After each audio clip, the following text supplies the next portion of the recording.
Regardez le Sacré-Cœur. Le Sacré-Cœur de Jésus. Voilà, vous avez différentes images ici du Sacré-Cœur de Jésus. Voilà. C'est important. Alors, vous savez, dans l'histoire de la foi en Jésus-Christ, il y a eu des révélations. Évidemment, souvent nos églises séparées ne tiennent pas compte de ces choses-là. Hein? Le Seigneur s'est manifesté à certains de nos dévanciers. Hein? Ceux qui ont parlé du Sacré-Cœur de Jésus ou du cœur immaculé de Marie. C'est le Saint-Esprit qui leur a inspiré ça. D'ailleurs, concernant le cœur immaculé de Marie, mais le vieillard Siméon, au moment de la présentation de l'enfant Jésus au temple, il a dit à Marie que toi, mère de cet enfant, mais un glaive te transpercera le cœur. C'est la douleur qu'elle va ressentir au moment de la passion de son fils. Hein? Sur la Via Dolorosa jusqu'à Golgotha et jusqu'à sa mort, où le corps de Jésus-Christ sera descendu de la croix et remis à sa mère.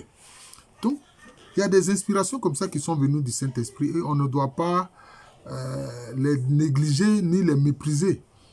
Il faut les discerner. C'est ce qu'il faut faire, il faut les discerner. C'est ce qui est important, il faut les discerner. Quel que soit, je peux dire, la dénomination chrétienne à laquelle vous appartenez, il faut faire le discernement. Alors, le Sacré-Cœur de Jésus, c'est quoi?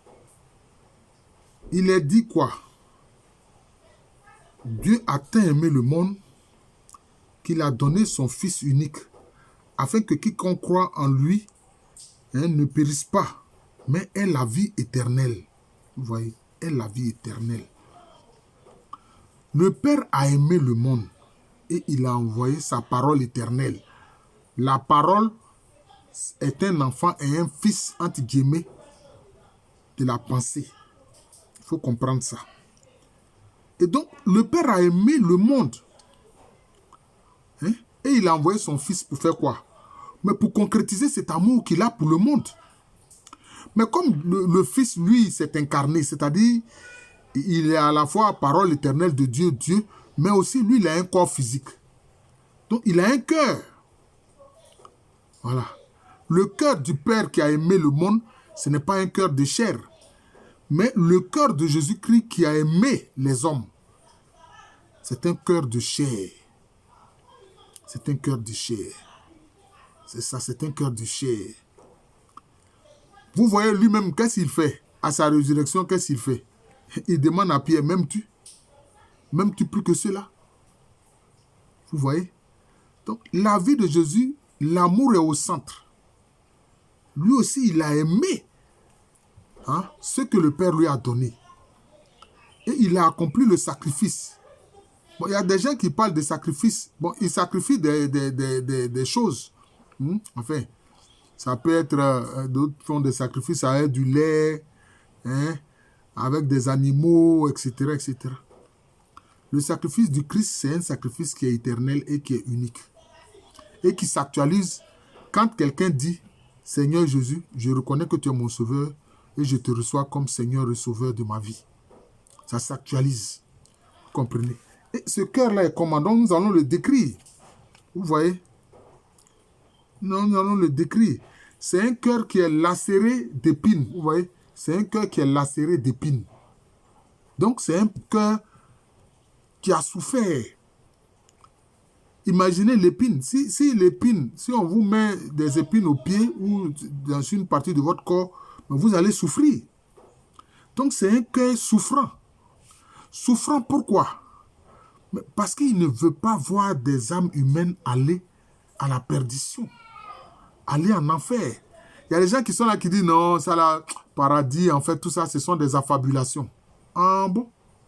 Mais pourquoi même quand quelqu'un souffre terriblement sur terre, on dit quoi? Il vit un enfer. Et les écupiriers, ces enfants-là, de la légèreté, quand ils jouissent, ils disent ah, mais ils sont au paradis. Ah bon? Vous trouvez des mots pour l'enfer et le paradis que vous liez à ce que vous faites sur terre. Et puis maintenant, au plan spirituel, vous dites que non, ça n'existe pas. Quelle mauvaise foi. Quelle mauvaise foi. Ça ne fait pas sérieux. Ça ne fait pas sérieux. Donc, ce cœur veut sauver tous les hommes. Et d'ailleurs, il est dit souvent dans la liturgie catholique que Dieu veut sauver tous les hommes et ne veut en perdre aucun. Voilà. Parce que l'enfer, c'est quoi? C'est être séparé de Dieu, c'est être séparé du Créateur. Puis être séparé du Sauveur et du Rédempteur. Parce que le Rédempteur, c'est lui qui nous fait retrouver ce que nous avons perdu après la désobéissance. Hein? Vous remarquez Adama, qui veut dire terre rouge, et Ève, qui veut dire la vie. Quand ils ont désobéi, ils se rendent compte qu'ils étaient nus. Mais pourquoi avant la désobéissance, ils ne savaient pas qu'ils étaient nus? Parce que leurs vêtements, c'était la lumière. Avant la désobéissance, leurs vêtements, là, c'était la lumière. C'était la lumière divine qui leur servait de vêtements. C'est comme ça.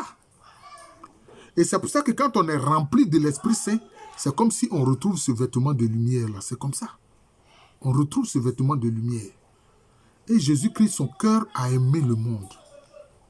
Et vous voyez que c'est surmonté de quoi? De la croix. Pourquoi est-ce que c'est surmonté de la croix? Mais parce que la croix, c'est l'autel de son sacrifice.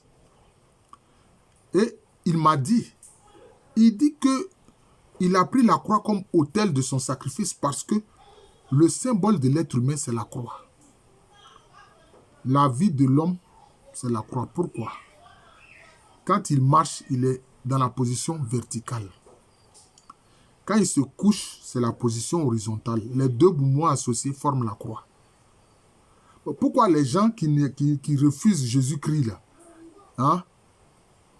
Pourquoi ils connaissent l'importance de la croix au point où, quand ils font, par exemple, des sacrifices ou bien ils se sont lavés des médicaments, le reste, là, ils viennent mettre ça à un carrefour. Mais le carrefour, là, c'est quoi? Le carrefour, c'est une croix. Le carrefour, c'est une croix. C'est le lieu de la rencontre. Hein? Mais la croix, c'est le lieu de la rencontre de l'homme et de Dieu. De la créature et du Créateur. Vous comprenez? Donc la croix est fondamentale. Même ceux qui ne sont pas de Jésus-Christ savent que la croix est importante. C'est à cause de ça, ils s'en vont faire les sacrifices et puis ils s'en vont mettre ça à un carrefour. Parce que le carrefour, c'est le lieu de la rencontre.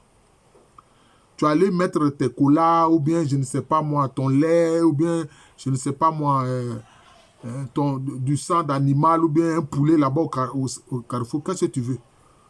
Tu veux, toi, créature, rencontrer des êtres spirituels. En tout cas, des êtres qui sont dans l'invisible. Parce que le carrefour, c'est le lieu de la rencontre. Mais le meilleur carrefour, c'est la croix de Jésus-Christ. Vous comprenez?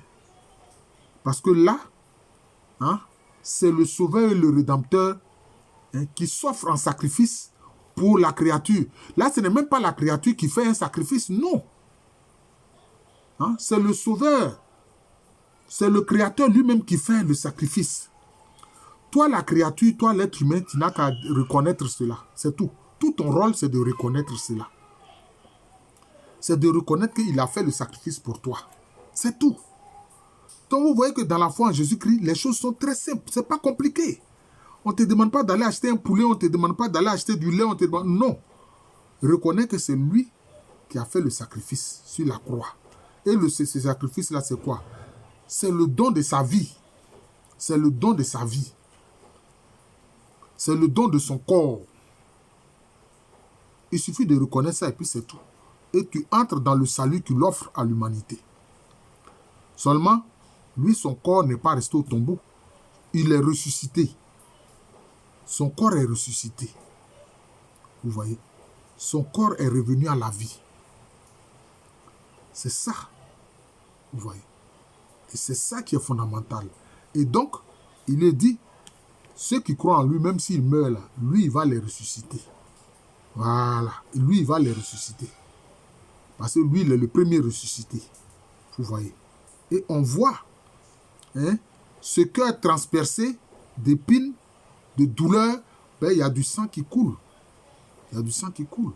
D'ailleurs, on a vu sur la croix, quand Jésus-Christ est mort, quand les soldats romains se sont rendus compte qu'il était mort, il y a un qui, curieusement, on ne sait pas ce qu'il a poussé à faire cela, mais il l'a fait. Il a pris une lance et il a fait quoi? Et il a transpercé le cœur de Jésus-Christ. D'où a jailli quoi? L'eau et le sang. L'eau et le sang.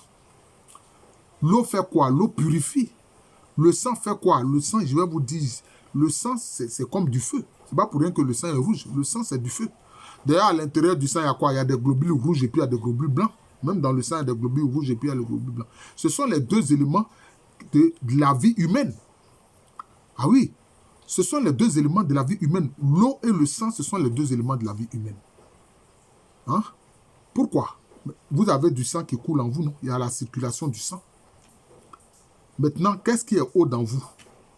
C'est votre sperme quand vous êtes un homme masculin. C'est votre lait maternel quand vous êtes une femme. Ensuite, en tant qu'homme, il y a les mauves, il y a vos mauves, il y a vos larmes, il y a votre sueur. Hein? Hein? Il y a votre sueur, il y a votre salive, il y a vos mauves. Tout ça, là, vous voyez que tout ça, là, ça renvoie au blanc. Tout ça, là, ça renvoie au blanc. Mais ce sont les éléments de vie dans l'homme. Tout comme le sang. Vous voyez? Si vous êtes vidé de ces éléments d'eau dans votre corps, vous allez mourir. Si vous êtes vidé aussi de votre sang, qui est l'élément rouge, vous allez mourir. Un jour, ça m'a fait mal, j'ai entendu quelqu'un parlant de la vision, de l'apparition, enfin je vais dire, oui, c'est ça, de la vision que cette religieuse polonaise a eue. Hein? Sœur Faustine Kowalska, où Jésus lui a apparu pour lui dire, hein, voilà, fais peindre ce que tu vois de moi, l'image que tu vois de moi. C'est quoi? C'était un faisceau lumineux blanc et un autre faisceau lumineux rouge. Il dit le blanc, c'est l'eau vive, hein, qui lave les âmes, hein, qui purifie les hommes, hein, qui les lave de leurs péchés. Et le rouge, c'est son sang, versé pour le salut de ces mêmes âmes-là. Il y a quelqu'un qui disait, non, cette sœur-là, sœur Faustine Kowalska, ça c'est faux, c'est un démon qui lui a apparu. Depuis qu'un démon parle du salut des gens. Mais il y a des gens, ils ne réfléchissent pas, quoi. Ils disent n'importe quoi concernant la spiritualité. Ils viennent, ils parlent et puis ils disent n'importe quoi. Hein? C'est pas possible. N'importe quel ignorant, hein, de l'univers spirituel vient et puis il dit n'importe quoi. Depuis quand un démon vient parler du salut des âmes, de la pureté de la vie des gens? Depuis quand? Lui, il veut salir les gens. Lui, il veut perdre les gens. Et cette vision de sœur Faustine Kowalska, c'est fantastique, c'est une grande révélation. Hein? C'est pour ça qu'ils ont fait cette icône-là, justement, puisque Jésus lui a demandé de faire peindre ça de lui. Hein? C'est deux faisceaux lumineux qui sortent du cœur sacré de Jésus. Mais pourquoi est-ce que c'est un cœur sacré? Parce que c'est un cœur d'un amour incommensurable, d'un amour sans limite. Et ce qui est sacré demande quoi? Un respect révérencieux. Un respect révérencieux et une vénération.